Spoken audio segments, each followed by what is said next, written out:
Bonjour à tous et à toutes, bienvenue dans cette troisième vidéo de cette série de questions-réponses. Dans cette vidéo, je vais donc vous répondre à vos questions que vous m'avez posées dernièrement. Alors il n'y a pas eu beaucoup de questions en fait, c'est pour ça que j'ai pas fait l'épisode tout de suite, parce qu'en fait j'avais eu qu'une seule question.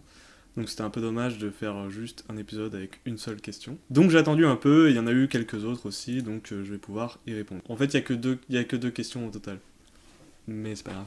N'hésitez pas encore si vous avez des questions sur tout ce que vous voulez, vraiment, ça peut être donc sur les jeux vidéo, la programmation de jeux vidéo, Unity, C Sharp, Java, Ruby, le web, les frameworks, la science, si vous êtes intéressé par la science, si vous avez des questions sur tout et n'importe quoi, des questions sur la Terre plate, si vous avez des questions là-dessus, enfin voilà, ça peut être vraiment tout et n'importe quoi, franchement, vous n'êtes pas obligé de me poser des questions sur spécifiquement l'informatique. Si jamais vous êtes intéressé par d'autres sujets et que vous aimez la manière dont j'explique les choses, eh bien vous pouvez me poser des questions sur des trucs que vous n'avez pas compris sur d'autres sujets, que je puisse moi derrière faire ma recherche là-dessus parce que je connais pas tout non plus. Mais je vais d'abord donc faire des recherches là-dessus et ensuite vous expliquer à ma manière ce que j'ai compris.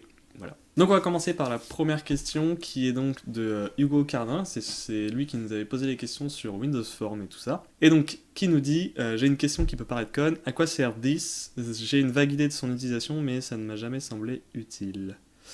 Alors déjà, il faut savoir que quand tu fais des objets, quand tu instancies des objets, donc pour ceux qui ne connaissent pas le terme instancier, c'est simplement quand vous créez un nouvel objet d'une classe, c'est-à-dire quand vous mettez quelque chose égale new quelque chose, ça c'est ce qu'on appelle une instantiation, c'est fait à l'aide du mot-clé new. Et donc à chaque fois que vous allez créer un nouvel objet, vous allez faire ce qu'on appelle une instance de cette classe. Donc ici c'est la classe foo. Donc vous avez votre objet foo, mais rien ne vous empêche d'en faire un deuxième. Vous pouvez en instancier autant que vous voulez, ça ne changera rien. Le truc, c'est que à chaque fois que vous allez instancier un de ces objets, en gros, ce qui se passe, alors c'est pas vraiment comme ça, mais c'est comme ça qu'il faut que vous le représentez dans votre tête. Ça va en gros copier le code de la classe pour tous les objets que vous avez instanciés. Et donc, j'en viens donc à répondre à la question. Le mot-clé this, en fait, fait référence à l'objet courant, l'objet actuel. Je sais pas si c'est très clair comme explication. Alors, il n'y en a pas tout le temps besoin, c'est-à-dire que quand il n'y a pas d'ambiguïté, il n'y a pas vraiment besoin de mettre this. Si par exemple vous faites une variable dans votre classe, que vous appelez property, ce que vous voulez, vous n'avez pas besoin de mettre this.property parce qu'il n'y a pas vraiment d'ambiguïté. Donc vous pouvez juste mettre property, ça va marcher aussi bien et ça va faire exactement la même chose. Donc le mot-clé est utile pour lever des ambiguïtés, si jamais vous avez plusieurs variables qui ont le même nom, mais vous voulez accéder à une certaine variable de votre classe, machin. Mais sinon, effectivement, il n'y a pas beaucoup d'intérêt. Alors moi, je le mets tout le temps parce que je préfère quand c'est explicite, je préfère quand tout est explicite, je vois parfaitement ce que c'est. Quand j'ai this suivi de quelque chose, ça peut être un nom de fonction, de variable, ce que vous voulez, je sais que cette fonction, cette variable, ce que vous voulez, fait partie de ma classe. C'est une propriété de ma classe, elle fait partie intégrante de ma classe. Voilà, j'espère que c'est clair. Si c'est pas clair, bah dis-moi ce que t'as pas compris, en fait ça sera plus simple. Et puis n'hésite pas à me reposer des questions si jamais tu veux. Alors il a rajouté effectivement aussi un petit truc, petite idée, ça serait cool, un petit serveur Discord où les gens de ta communauté, même s'ils sont peu, pourraient s'entraider et te poser des questions. Donc oui, j'ai créé un serveur Discord, effectivement. Alors, j'avais eu l'idée bien avant que tu me dises ça, mais en fait, j'attendais que quelqu'un me propose de faire ça, parce que ça n'a pas vraiment d'intérêt de faire un Discord si personne en veut. Donc, rejoins-le, si tu veux discuter, si tu as des projets, si tu veux... Moi, de toute façon, là, je suis dans une situation où je suis assez disponible, hein, voire disponible tous les jours H24. Donc n'hésitez pas à passer dessus si vous avez des questions. Pour l'instant, il n'y a pas grand chose. Alors, le Discord, je l'ai appelé avec mon pseudo. C'est pas terrible parce que j'ai pas. C'est pas mon Discord ou c'est moi machin qui commande et tout. Non, non, c'est juste, je veux vraiment faire une communauté autour de plein de sujets. Hein, donc, ça peut être la programmation, les jeux, la musique, ce que vous voulez. Donc voilà, pour l'instant c'est un peu en construction, il n'y a pas beaucoup de channels, j'ai pas mis de rôle, j'ai rien mis de particulier. Donc... Mais si vous voulez passer et suggérer en fait des idées pour améliorer le Discord ou pour améliorer les vidéos ou pour ce que vous voulez vraiment, n'hésitez pas à passer, je ne mords pas, vous inquiétez pas, voilà. Et on va terminer donc par une question de Elixor qui nous a demandé comment créer son propre moteur, peut-on coder sans celui-ci, pourquoi si indispensable? Alors, les moteurs de jeu, donc pour ceux qui ne savent pas, c'est en gros des bibliothèques, donc des frameworks, des libraries, vous appelez ça comme vous voulez, qui vont vous permettre de faire votre jeu plus simplement. Voilà, donc l'intérêt principal d'un moteur de jeu, c'est de pouvoir faire votre jeu plus simplement. L'exemple parfait, en fait, c'est Hearthstone. Vous avez des cartes, d'accord ? Vous avez des cartes qui ont une attaque de la vie, qui ont des effets, qui ont des battle cry, des death rattle, des machins, des trucs.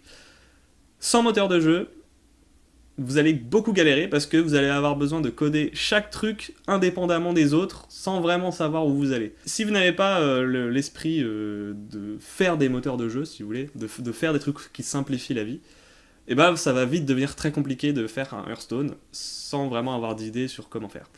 Le moteur de jeu va être là pour vous aider à faire des trucs plus simplement. Donc par exemple, avec un moteur de jeu à la Hearthstone, petite parenthèse quand même, je précise que quand je dis bibliothèque, framework, library et ce que vous voulez, je parle, en fait c'est juste un ensemble de fonctions, hein. C'est du code, c'est un ensemble de fonctions qui vont vous aider à faire des trucs directement sans avoir à le coder à la main à chaque fois. Donc par exemple, on peut imaginer pour le cas d'Hearthstone, une fonction qui fait spawn minion, qui va spawner un minion. Voilà, spawn minion, vous lui mettez en argument, vous lui mettez un minion, une carte, et puis ça va le spawner pour un joueur sur le bateau. Voilà. Voilà, ça c'est une fonction qui permet de simplifier la vie, mais en fait derrière, ça fait partie du moteur de jeu. Le moteur de jeu est là pour définir les règles de base de votre jeu vidéo. Donc par exemple, si c'est un jeu de plateforme, votre moteur de jeu, il contiendra le moteur physique, donc la gravité, tout ça, machin, l'affichage des sprites, la gestion de collision, tout ça, tout ça. Ça, c'est moteur de jeu parce que votre jeu est basé, en fait, sur la plateforme, donc il y aura les collisions, il y aura la gravité, il y aura machin. Si vous faites un jeu de stratégie, votre moteur de jeu, ça sera, si vous voulez représenter ça, par exemple pour StarCraft 2, la gestion de la sélection des unités, la gestion des unités en elles-mêmes, l'attaque attack and click, enfin plein de trucs comme ça, qui feront partie de votre moteur de jeu parce que ce sont des commandes de base de votre jeu, quoi. Votre jeu est fait comme ça. Pour répondre à la question comment créer son propre moteur, eh ben, il suffit de coder son propre moteur. En fait, ça dépend complètement de ce que tu veux faire. Ça dépend complètement du jeu que tu veux faire, en fait. Tu peux pas juste faire un moteur de jeu pour tous les jeux qui existent au monde. Donc si tu veux faire un Hearthstone-like, bah, tu vas devoir coder ton propre moteur qui permet de piocher une carte, infliger des blessures à une carte, un minion, un joueur, machin, etc.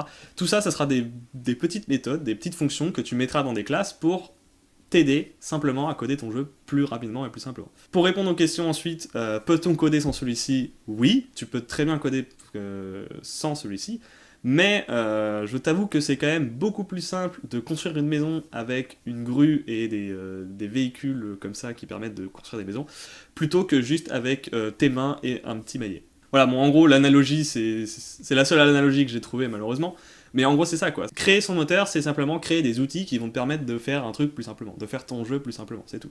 Un moteur de jeu, c'est juste ça. Et pourquoi c'est indispensable ? Eh ben, je pense que j'ai répondu à la question. Voilà, j'espère avoir répondu à ta question, alors c'était peut-être un peu long, mais en tout cas, voilà, c'était une très bonne question. Franchement, c'est vrai que pas beaucoup de gens se posent ce genre de questions, et j'espère t'avoir aidé là-dessus, tout simplement. Voilà, et bien écoutez, merci encore de me poser des questions, d'avoir regardé cette vidéo, tout ça. N'hésitez pas donc à laisser vos questions pour la prochaine vidéo dans les commentaires de la vidéo, ou alors vous me les posez sur Twitter ou sur AskFM, je mettrai les liens dans la description. Si vous voulez, il y a le Discord, donc encore une fois, dans la description, si vous voulez rejoindre le Discord, normalement le lien n'expire jamais, donc s'il ne fonctionne pas, envoyez-moi juste un message pour que je répare ça. Et puis donc je vous dis peut-être à bientôt pour ceux qui passent sur le Discord, et puis je vous dis dans une prochaine vidéo pour les autres. Ciao.